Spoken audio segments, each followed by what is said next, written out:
Soyez miséricordieux comme votre Père est miséricordieux. La miséricorde dont parle le Seigneur Jésus en ce chapitre 6 de Saint Luc, c'est l'attitude qui consiste tout d'abord à se laisser toucher par la misère.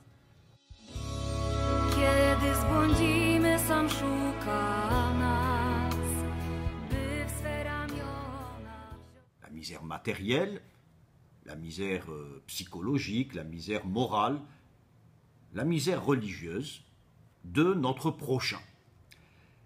Et non seulement de se laisser toucher, mais aussi d'agir de manière efficace, autant que possible, pour remédier à cette misère.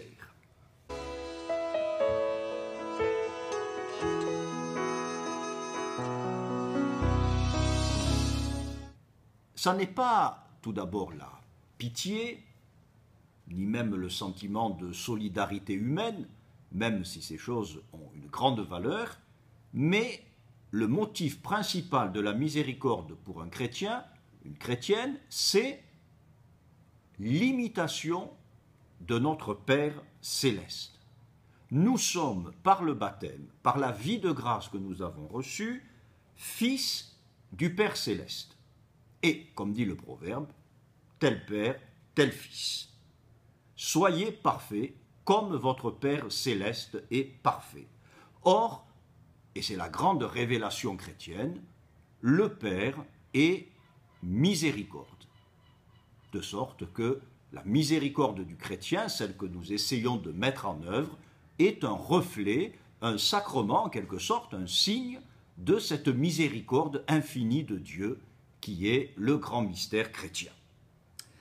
En effet, lorsque Dieu se fait connaître à travers l'histoire sainte, à travers l'écriture sainte, il se laisse connaître comme le miséricordieux. Souvenez-vous, lorsqu'il apparaît à Moïse dans le buisson ardent, la parole qu'il lui adresse, « J'ai vu la misère de mon peuple en Égypte ».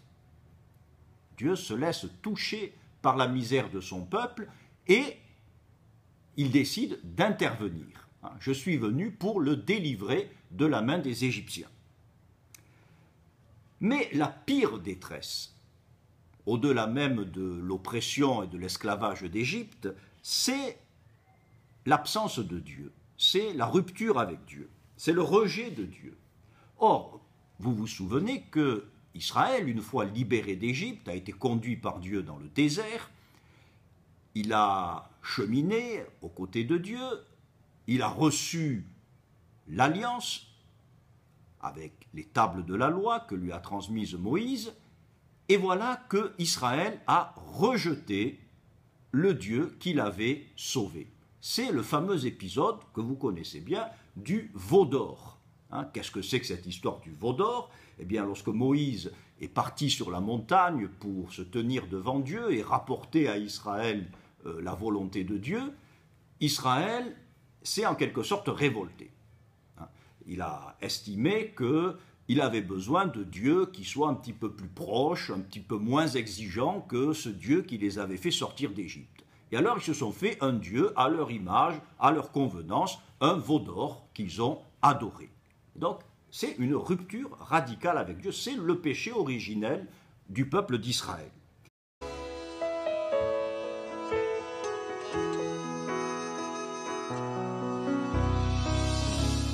On pourrait dire que Dieu en a vraiment assez de ce peuple rebelle à la nuque raide et qu'il va choisir un autre peuple. Eh bien non. Le Seigneur se révèle un Dieu de pardon.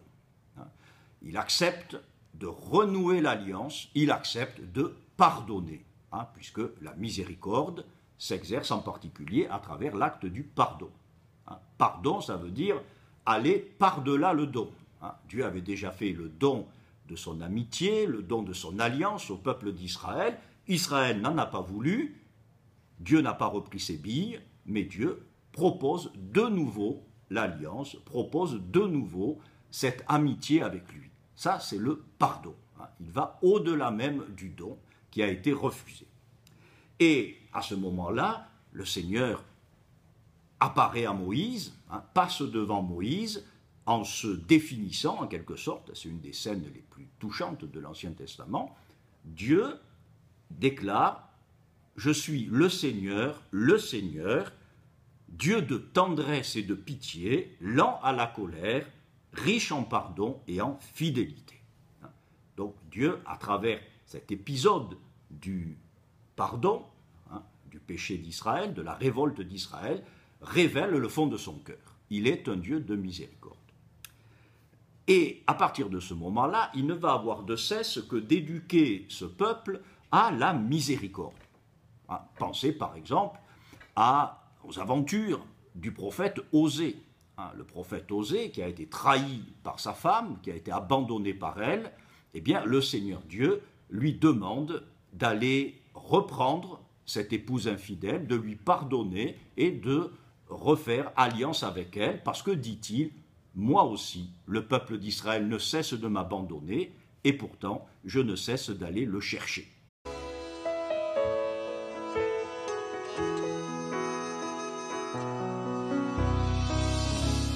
Cette révélation de la miséricorde, cette manière qu'a Dieu de nous faire comprendre qui il est, un Dieu de miséricorde, apparaît, si je puis dire, à son paroxysme avec le Seigneur Jésus-Christ. D'abord, lorsque le Seigneur Jésus-Christ définit sa mission, il la définit comme une mission de miséricorde. Le Seigneur m'a envoyé, dit-il, proclamer une année de grâce. C'est-à-dire que tout le monde, à l'époque de Jésus, s'attendait à une intervention de Dieu. Mais on pensait que cette intervention, pour établir le règne de Dieu, allait d'abord être une intervention de justice. Dieu allait remettre les choses en place, punir les pécheurs, chasser les Romains et rétablir Israël dans ses prérogatives.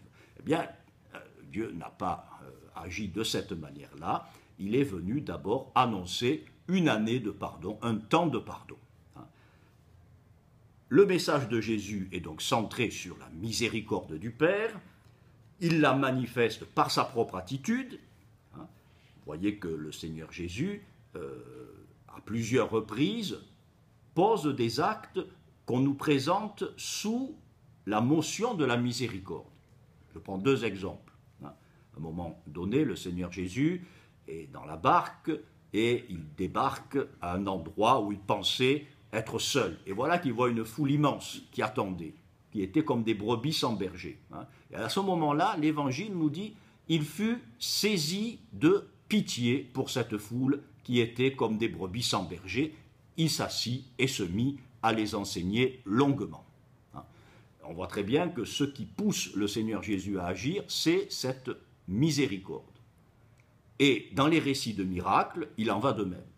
Quand un lépreux s'approche de Jésus, lui dit « Seigneur, si tu le veux, tu peux me guérir », on nous dit que Jésus est ému de pitié, il tend la main, il touche le lépreux, parce que Jésus ne guérit pas à distance, il guérit en s'engageant, en touchant, et il obtient à ce lépreux la guérison. Mais le motif, c'est la miséricorde. Toute l'action de Jésus révèle le mystère de la miséricorde.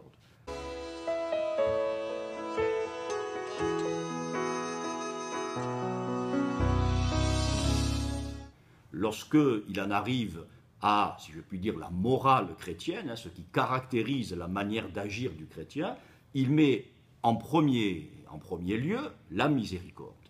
Pardonner à ses ennemis, ne pas rendre le mal pour le mal, donner une deuxième chance, etc. Mais, bien sûr, le sommet, le paroxysme de cette révélation de la miséricorde par Jésus, c'est le calvaire. C'est le mystère du cœur transpercé de Jésus. En effet, c'est au moment même où Jésus est blessé par la lance, qui est le symbole en quelque sorte de tous les péchés de l'humanité, qui se concentrent dans ce coup de lance qui lui brise le cœur, c'est à ce moment-là qu'il laisse couler l'eau et le sang, qui sont le signe de son amour, de sa miséricorde, de l'Esprit Saint qu'il nous donne et qui nous pardonne. Donc on voit très bien que le mystère du cœur de Jésus, qui est si cher, en particulier aux guides aînés, qui partent souvent en pèlerinage à Paray-le-Monial, le mystère du cœur de Jésus, c'est le mystère de la miséricorde. C'est-à-dire, le cœur blessé de Jésus ne réagit pas en se fermant ou en punissant, mais il réagit en offrant de nouveau le pardon et la vie.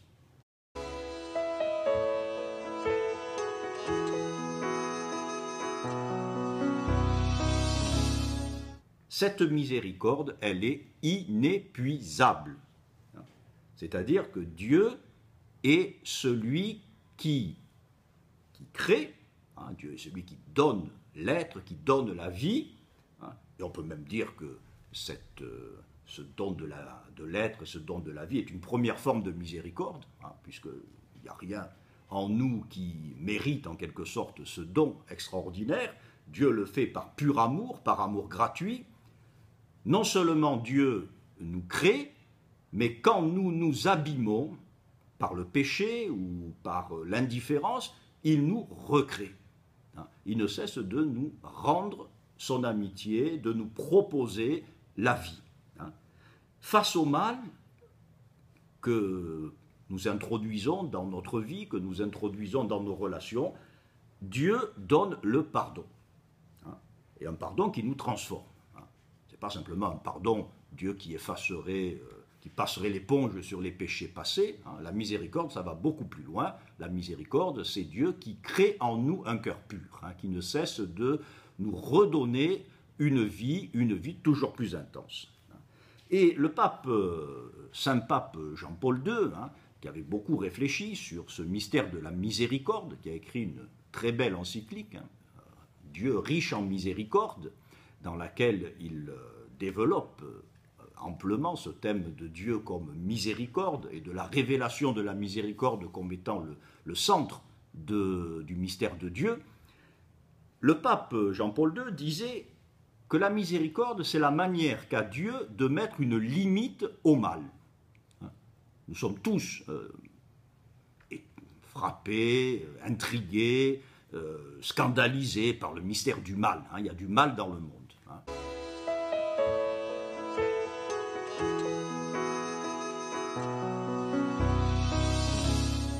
Il se comporte en offrant sa miséricorde. C'est-à-dire que Dieu refuse d'entrer dans la spirale de la vengeance, dans la spirale du mal pour le mal. Dieu combat le mal par le pardon.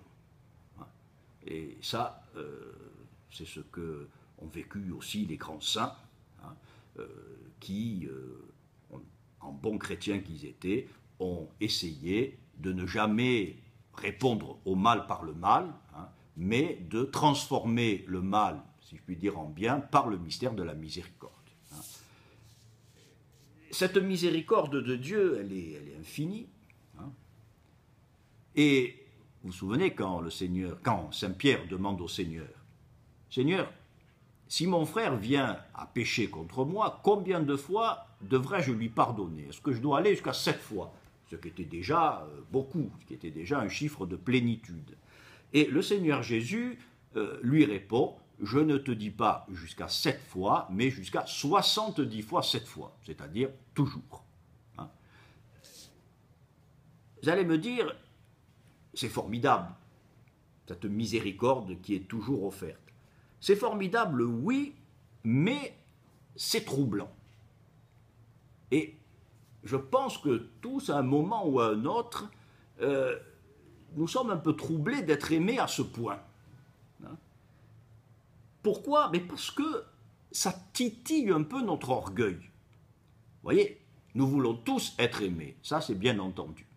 Mais enfin, nous voulons être aimés pour nos qualités. Nous voulons être aimés parce que nous sommes dignes d'être aimés. La miséricorde de Dieu nous dit non. Je t'aime parce que c'est moi, parce que c'est toi. Non pas parce que tu es meilleur ou que tu es bourré de qualités qui font que je serai obligé de t'aimer, mais nous sommes aimés gratuitement. Nous sommes aimés pour rien. Et ça, c'est une grande révélation chrétienne qu'on a du mal à accepter. Quand le Seigneur Jésus nous dit qu'il faut redevenir comme des petits-enfants, il me semble que c'est un petit peu ça, d'accepter d'être aimé pour rien. d'être aimé gratuitement, non pas en récompense de nos mérites, non pas parce qu'on ferait des choses extraordinaires, hein, non pas parce qu'on s'épuiserait à se rendre intéressant devant Dieu, mais parce que Dieu est Dieu, et que Dieu est par définition amour, gratuit, miséricordieux. Hein.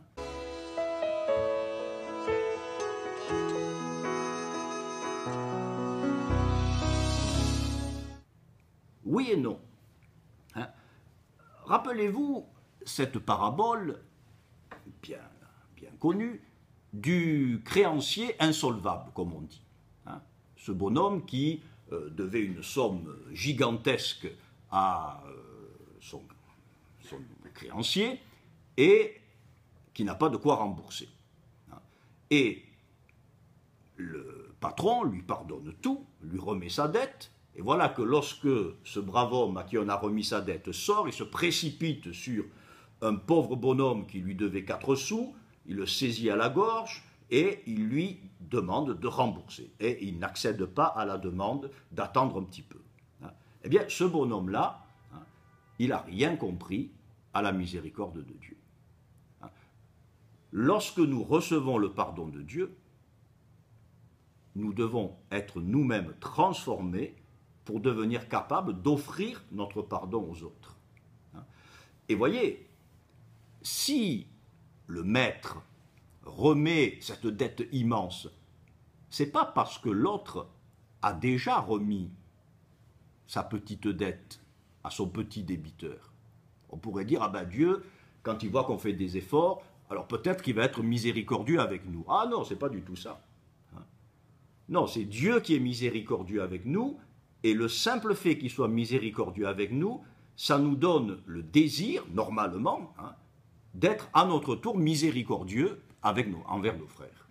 C'est ça, il ne faut pas inverser les rôles. La miséricorde de Dieu, l'amour de Dieu est premier.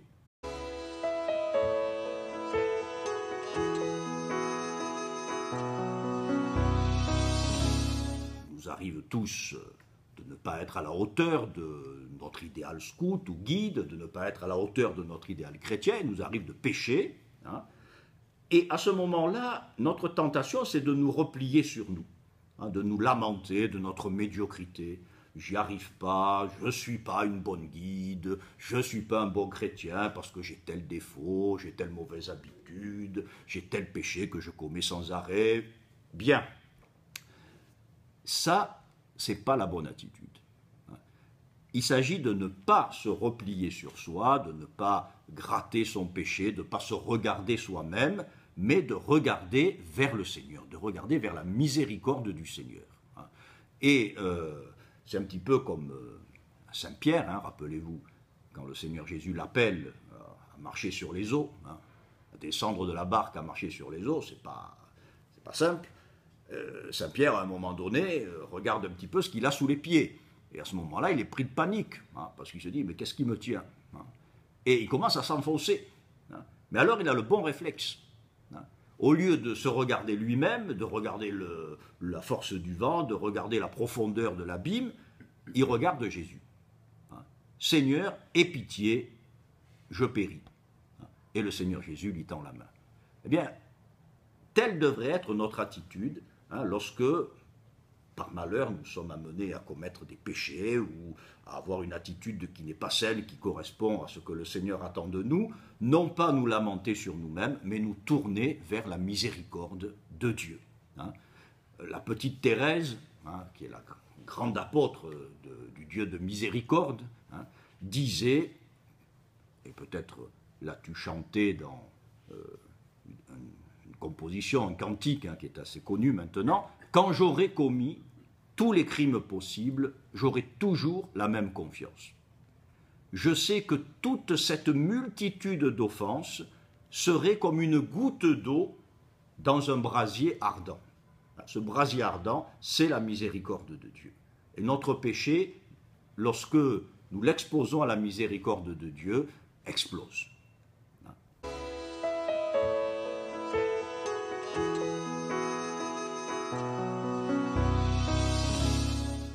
Eh bien, puissions-nous, dans nos unités, dans nos feux, dans nos clans, être des lieux de la miséricorde.